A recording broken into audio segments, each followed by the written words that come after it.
मेरी संसद, मेरा स्वाभिमान विपक्ष गाली बकता रहा, परंतु मोदी ने उनके लिए एक शब्द भी नहीं कहा।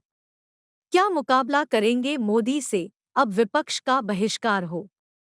बायकाट गिरोह के सभी नेता प्रधानमंत्री मोदी का नए संसद भवन के लिए अपमान करते रहे और उद्घाटन के बहिष्कार की ताल ठोकते रहे, जैसे बहिष्कार करने से उद्घाटन रुक ही जाएगा।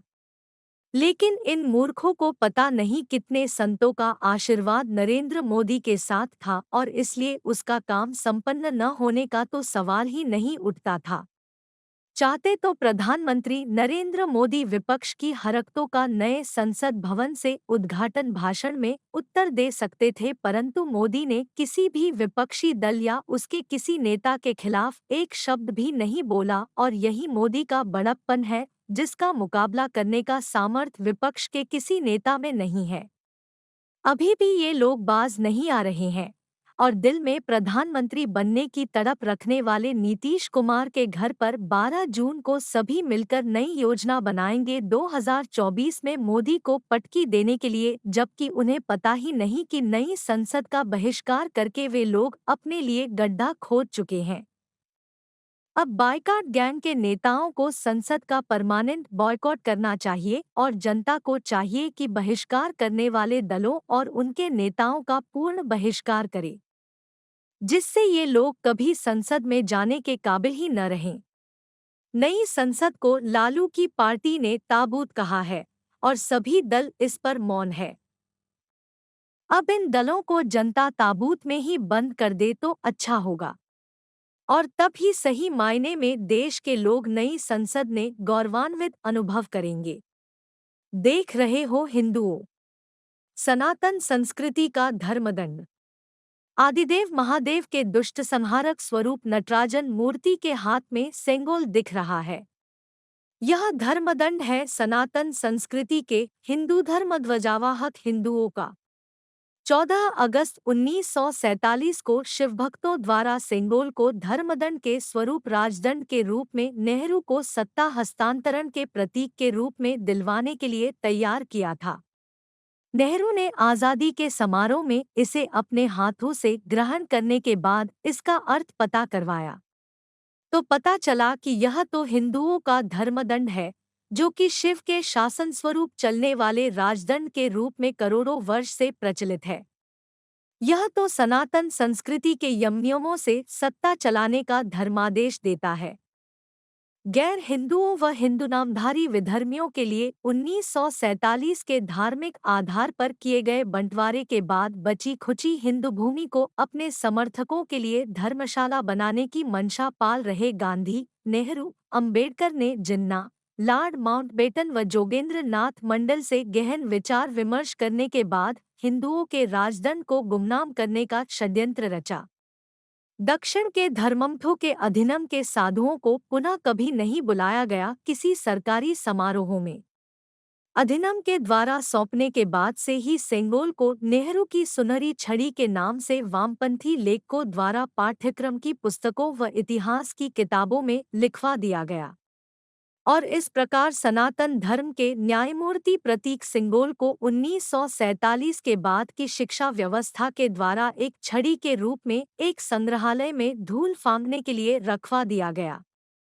75 वर्ष तक हिंदुओं के देश को धर्म परिवर्तन का कारखाना बना दिया गया। करोड़ों अवैध मुस्लिम घुसपैठियों को भारत में घुसाया गया और उन्हें राजनीतिक पालन पोषण करने वाले कानून बनाए गए।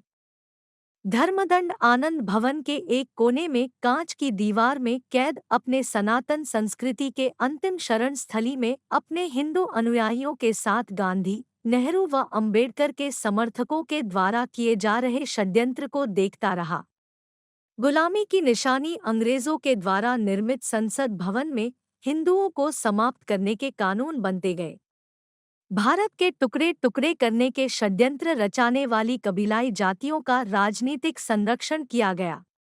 लोकतांत्रिक व्यवस्था के द्वारा सत्ता हथियाने के लिए शराबखोरी, मांसखोरी व वेश्यावृत्ति तक की लत हिंदुओं को लगाई गई। हरामखोरी की लत लग गई हिंदुओं को डोट। येनकेन प्रकरण हराम का खाने के लिए कागजात तैयार करने में मस्त हिंदुओं से आधा भारत अलग अलग संस्थाओं के नाम पर कर दिया गया।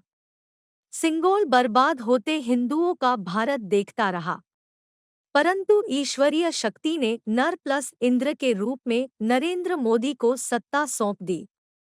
नरेंद्र मोदी के हिंदू पूजा अर्चना पद्धतियों से निर्मित इंद्रधनुषी भारतीय मुद्रा ने मात्र 9 वर्ष में ही विश्व की 5वीं सबसे बड़ी अर्थव्यवस्था बना दिया। सैन्य शक्ति का स्वरूप विराट हो गया मात्र 9 वर्ष में ही। हिंदू मंदिरों का वास्तु शास्त्र के नियमों से जीर्णोद्धार करवा दिया नरेंद्र मोदी ने। मुस्लिम व ईसाई गुलामी के सैकड़ों नामों व निशानों को मिटाने का काम 9 वर्ष में कर दिया गया। हिंदुओं के बलिदान को विश्व में विख्यात करने के लिए लुटियंस जोन की छाती पर समर स्मारक बनाने के साथ ही उसमें नेताजी सुभाष चंद्र बोस की प्रतिमा स्थापित कर दी नरेंद्र मोदी ने। आदि शंकराचार्य जी की मूर्ति स्थापित कर दी नरेंद्र मोदी ने। लड़ाकू विमानों, विमानवाहक पोत, लड़ाकू हेलीकॉप्टर, विध्वंसक युद्धपोतों, परमाणु पनडुब्बियों सहित हजारों तरह के मिसाइलों, ड्रोन, उपग्रहों, सैटेलाइट उपकरणों का निर्माण करवा दिया नरेंद्र मोदी ने। यह सब कुछ 21 राजनीतिक दलों के लाख विरोध करने के बाद भी अंजाम दे दिया नरेंद्र मोदी ने। सैकड़ों बार सुप्रीम कोर्ट में बैठे कांग्रेसिया दलालों रूपी न्यायमूर्तियों ने मोदी को रोकने के फैसले सुनाए, पर मोदी नहीं रुका। मोदी ने गुलामी की निशानी अंग्रेजी संसद भवन की छोटी लकीर के समकक्ष हिंदुओं की संसद भवन की एक बड़ी लकीर खींचने का काम कर दिया। कांग्रेस ने नूतन संसद भवन प्रोजेक्ट सेंट्रल विस्टा को रुकवाने के लिए सुप्रीम कोर्ट के साथ मिलकर खूब षड्यंत्र रचा, परंतु संविधान के अनुसार काम कर रहे मोदी को कोई नहीं रोक पाया। अब जब हिंदुओं का संसद भवन तैयार कर दिया है मोदी ने, तो अब सिंगोल को भी स्थापित कर दिया है उसमें। नूतन संसद भवन में 1947 में 27 सनातन संस्कृति के देवताओं व आज़ादी के असली नायक सुभाष चंद्र बोस के चित्रों वाले असली संविधान की मूल प्रति को भी ला दिया है मोदी ने। सिंगोल राजदंड के धर्मादेश के अनुसार 1947 के असली संविधान से देश चलाया जाएगा 2024 के बाद। सभी प्रकार के गद्दारों के बुरे दिन शुरू होने वाले हैं जल्द ही। इसलिए मोदी विरोधी 21 दल इस सनातन संस्कृति के वास्तु शास्त्र के अनुसार निर्मित संसद भवन के उद्घाटन समारोह में जाने से घबरा गए हैं। उन्हें अब असली राजदंड से डर लगना शुरू हो गया है। धर्मदंड इन्हें सुधार कर मानेगा। मोदी को कोटिशा साधुवाद। वर्तमान समय में जीवन जी रहे हिंदुओं, तुम बहुत भाग्यशाली हो जो तुमने नरेंद्र मोदी जैसे महामानव के युग में जन्म लिया है।